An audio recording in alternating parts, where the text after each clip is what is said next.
think I want to stay single forever. The hardest part about being a husband, yeah? Bro, don't f***ing ask me I'm okay when you left me up there with a madman that's shouting at me, do you want to come to my house? And you can see he's clearly following me. That moment, I realised one of the biggest reasons why guys aren't approaching girls anymore. I really give up. I do listen to you. I feel like I've been saying this whole conversation that I kind of ain't feeling it anymore. We all know that in the UK, we've got relationship issues. It's more or less a pandemic. A lot of people are struggling. A lot of people are looking for solutions. And what we normally do on this channel is we listen to other people's videos, mainly from TikTok, and we look for solutions. And I also give my take on the issue at hand. So today we have a very special guest. You've probably seen him online before. He's a very smart guy. I wouldn't be talking to him if I didn't think he was very smart.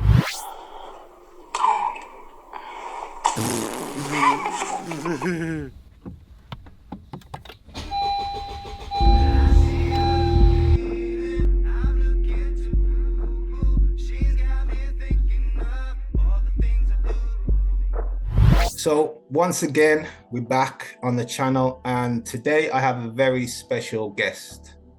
I'm going to let him introduce himself in a second, but we all know that in the UK, we've got relationship issues. It's more or less a pandemic. A lot of people are struggling. A lot of people are looking for solutions. And what we normally do on this channel is we listen to other people's videos, mainly from TikTok, and we look for solutions. And I also give my take on the issue at hand. So today we have a very special guest. You've probably seen him online before. He's a very smart guy. I wouldn't be talking to him if I didn't think he was very smart, and he's been through a lot of stuff. So please introduce yourself, my friend. Yes, sure. So my name is Dole. I'm a coach. I help men and women build better relationships by finding themselves, building authentic conversations and identities so that they can build healthy relationships. What drew me to you basically, people send me videos and stuff, and sometimes I go on TikTok myself and I search for videos. Yeah. Your video popped up and the title was Relationship Crisis. And straight away I'm thinking, well, that's my field. Let me listen to what this guy's got to say. Yeah. So you broke down some of the issues that we face in the UK. Yes. But you didn't just do that. You also came with a solution, which I like, because a lot of men, not just men, but a lot of people are in their emotions. And when they come online to talk about relationships, they only talk about the bad stuff and then they leave. Yes. They wait. But you came with a solution. And I thought, you know what? I want to speak to this guy some more. So one thing that you said is you need to be emotionally intelligent, not just emotionally aware, emotionally intelligent. Yes. Now, my question to you is, do you think that just being emotionally intelligent is enough to find that partner in our current situation, how the UK is set up? Do you think that being emotionally intelligent is enough, or do you need extra bits? Do you need some more? I think emotional intelligence should be the foundation and everything should be complemented around that. So what that means to me is you have clarity on making your decisions and your emotions empower that decision. So you are a lot more assertive because you're emotionally intelligent. So you're not second guessing yourself. You're just like, okay, this is my decision. My example, for instance, when I found my missus, 2 weeks, my girlfriend, within a year, fiance, and within that same year, wife, then that's because I had built that mindset that allowed me to feel like I can trust my emotions and I can trust my decisions. So I think when it comes to emotional intelligence, you need to understand, okay, these are my emotions, I'm aware of them, and this is how I can make them resourceful. And I was actually discussing this with some people on LinkedIn. You need to have like an emotional map. Anger, I feel anger. Okay, what do you do with that anger? How can it become useful? Anger is useful when it comes to activities, when it comes to writing, when it comes to generating things that require you to be very, very intense. Okay, so I now, let's say it's a map, anger goes towards south. I'm feeling sad. Feeling sad means you need to slow down. You need to assess your situation. You need to give yourself time to grieve. Okay, with that situation, I allow myself to be sad. I didn't get this from my parents, and I had a great relationship with my parents, but what I understand now is that the world or the current temperament we're in requires us to be emotionally intelligent. And I think a lot of us are emotionally aware and we stop at that. So I'm angry. So I'm telling you I'm angry, and then do we think that's intelligence? That's not intelligence, that's awareness. But yeah, that's pretty much it. Yeah, that's definitely true. I think a lot of men, when we do feel that anger, we have, I mean, what are some things that you can do to control? I mean, going to the gym is one thing that helps release a lot of stress and toxins. Breathing is another one. Yes. Yeah. Because some of these I have to use myself. You know, when a situation happens, before you even respond, before you open your mouth, before you act, think, even give yourself, I don't know, 30 seconds just to think, maybe a bit longer. Because I've done that, and like even like little road rage and things like that, I thought, and then I thought, you know what, is this really worth it? There's so many other problems that I could have. And I drove off. Yeah. Later on in the day, I've said to myself, you know what, I respect you for driving off, you know, even though you felt like a idiot, you know, I respect you for doing that. And then, you know what, the reason why I asked you is being emotionally intelligent enough. The reason I asked you that question is because I believe the way the UK is set up, it's not set up for happy families and good relationships. And what I mean by that is the way, for example, the family court system is set up, the benefit system, how that's set up. When you watch TV, the TV dramas, they don't call them dramas for nothing. And they don't call them programs for nothing either. The marriage system, now you know more about this than me because I'm not married. But marriage is like, when you ask many men, what are the benefits for men being married in 2025 in the UK? And not many men can answer that question. So that's why I said to you, do you think it's enough? Because a lot of people are just moving out. A lot of men, you know, you've heard of passport bros. Yeah, sure. What do you think of the men that just say, you know what, the way the system is set up, I can't beat the system, so I might as well leave? What do you think of that? This is the thing. I feel like part of being, so my thing is self-mastery. That's where I thrive. And in self-mastery, you can't control things that you can't control, but what you can control is how you respond to things.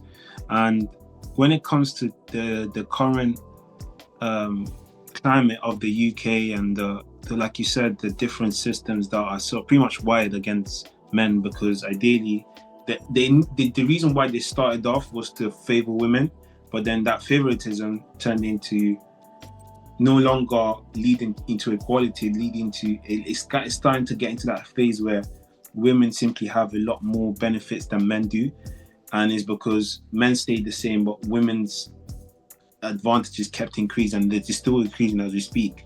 So it's an interesting sort of space, and honestly, I've got, like, I love what it's doing for women. That's me being brutally honest, because I've got a sister, I've got a daughter, I've got a wife, and the ability for them to thrive in today's world like they weren't able to do 20 or 40 years ago is something I'm 100% for. But then what also needs to be analyzed and looked at, like you said, is how do we now level the playing field? How do we create equity? It's not about equality, because equality now says that men and women are the same, and we just need to get women to be like this and then men to be like this. That's not what's working. What's working is, these are the advantages that men would want to have. How do we reflect them to today's society? And this is the advantages that women want to have. How do we reflect in today's society? What we've done right now is we've off-balanced the scale, because they thought, I didn't think, they thought that equality was the solution, and that's not it. That's not the case. So when I now, to answer your question, how do I feel about people sort of moving away from what's currently happening? Is it's their choice. They have every right to.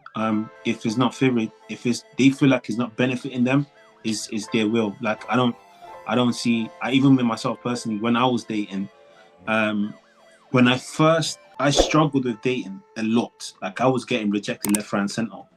And once I started to figure out a bit more about female nature, masculine energy, confidence, authority, charm, charisma, I started to attract certain women.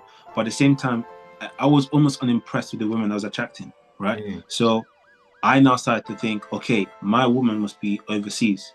But then when I was traveling overseas, it was the same thing. And so it's like, I went to Nigeria. I've dated Americans. I had Spanish, you name it, and it was the same thing. So I was like, you know what? If it's the same thing, then I might as well just stick to what I know. And that's literally how I found my wife, because I was like, I had to experiment before coming on, because prior to that, I thought that, generally speaking, there was something wrong with the UK, but it's something. In fact, Americans are worse. That's me being brutally honest. It's refreshing to hear you speak, because you say things with so much ease. Because I know you're married now, yeah? Yeah. So from your position, you're comfortable. And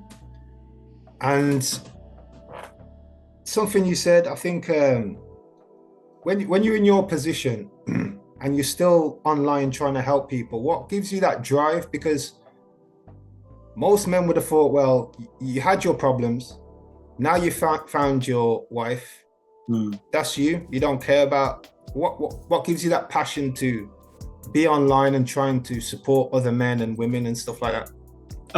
So for me, it was a great question, by the way. I think for me, it started off with, as I ventured into entrepreneurship, I first went for money. I was like, money, I need money, blah, blah, blah. And when I did get the money, and I started traveling out, and I was like, I need something online that can keep my money going when I'm not around, right? So, and I started looking at online spaces and whatnot. Well, throughout this whole period, like for the past, I'll say now, it's coming to 12 years.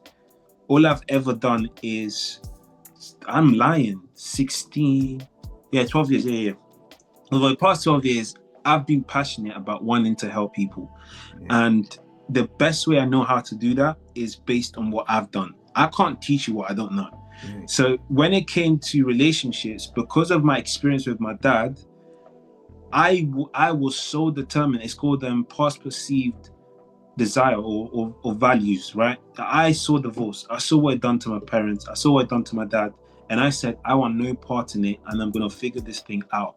So I'm age of 10, 11, unlike the normal kid. Yeah, I would still watch like Dragon Ball Z and stuff like that. But I would study my wife and kids. I would study any sort of love and support. Like, I'm not just watching this stuff. I'm trying to understand what is it about their family that's working that isn't working in mine. Because I remember days when football's done, and I grew up in Italy, so the family unit there is much more stronger than it's in the UK. So football's done, you got the parents coming over, watching, supporting the kid and saying, yeah, you got this, you can do this.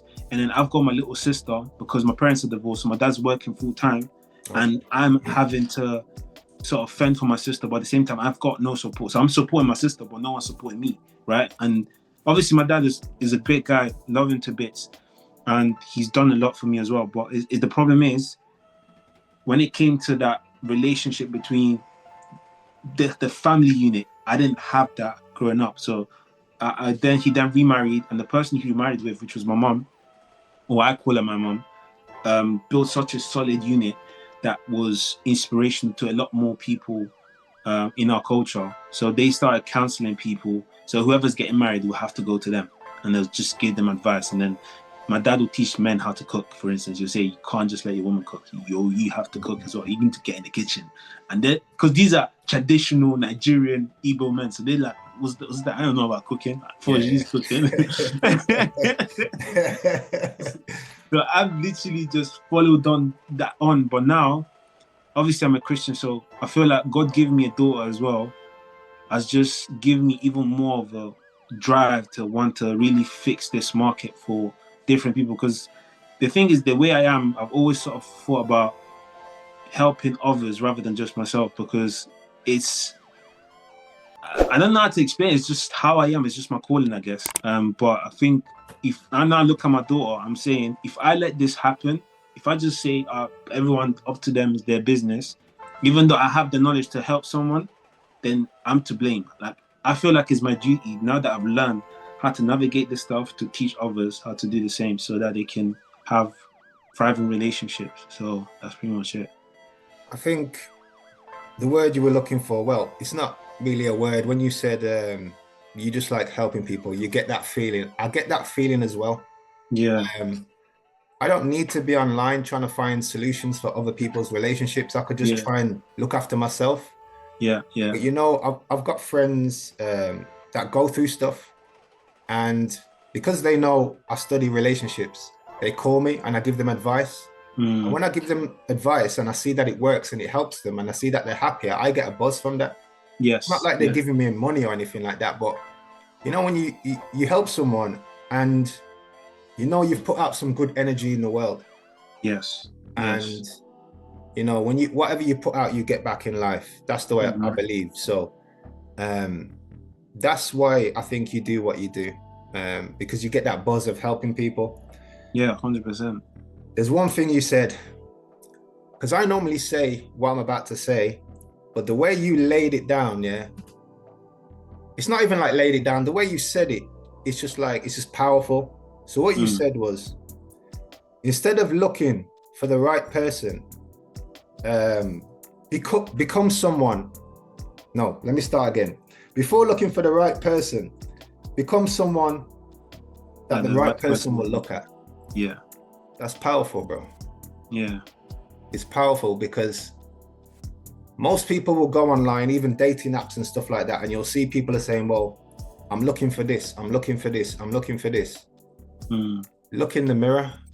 Yes. What are you actually portraying? You know, I think that's a powerful thing, what you said. Can you elaborate on that a little bit more?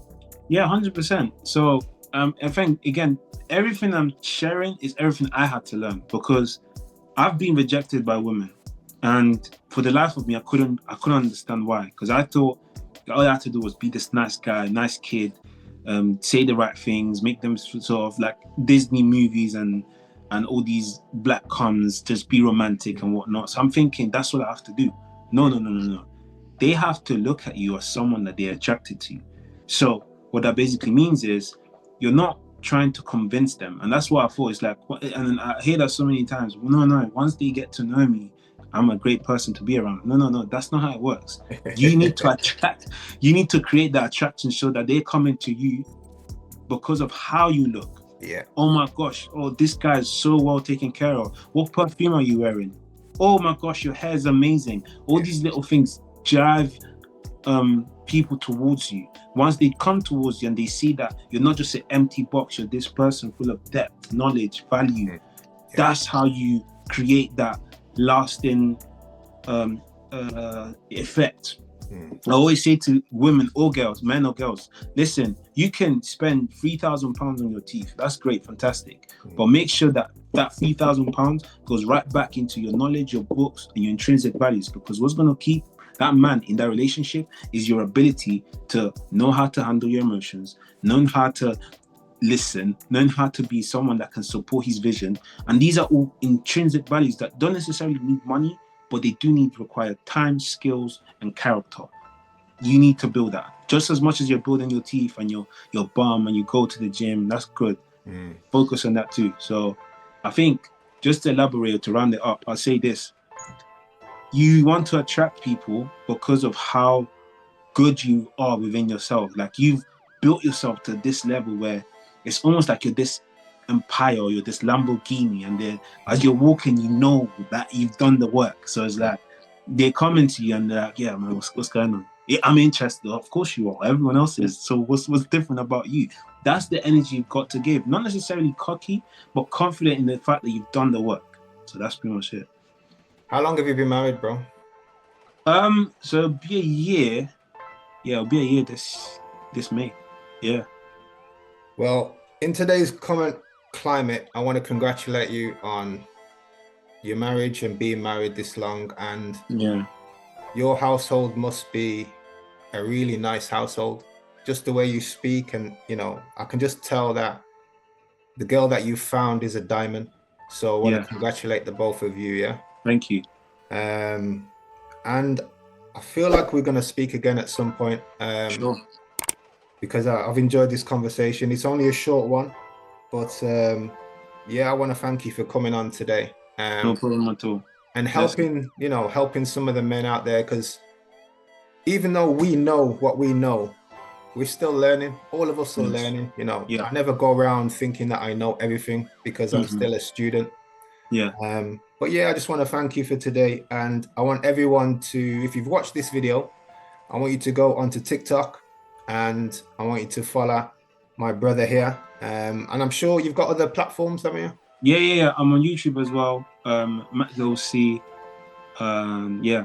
YouTube, TikTok, Instagram, MacDole_. It's pretty much the same all over, really.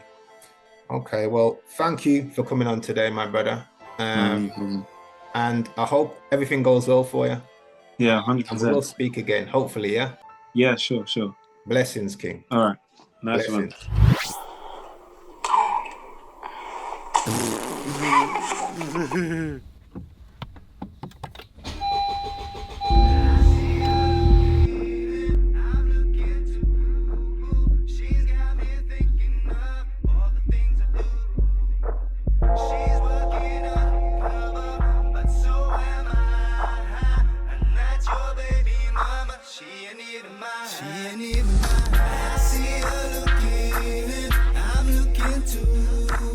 She's got me thinking of all the things I do, all the things I do.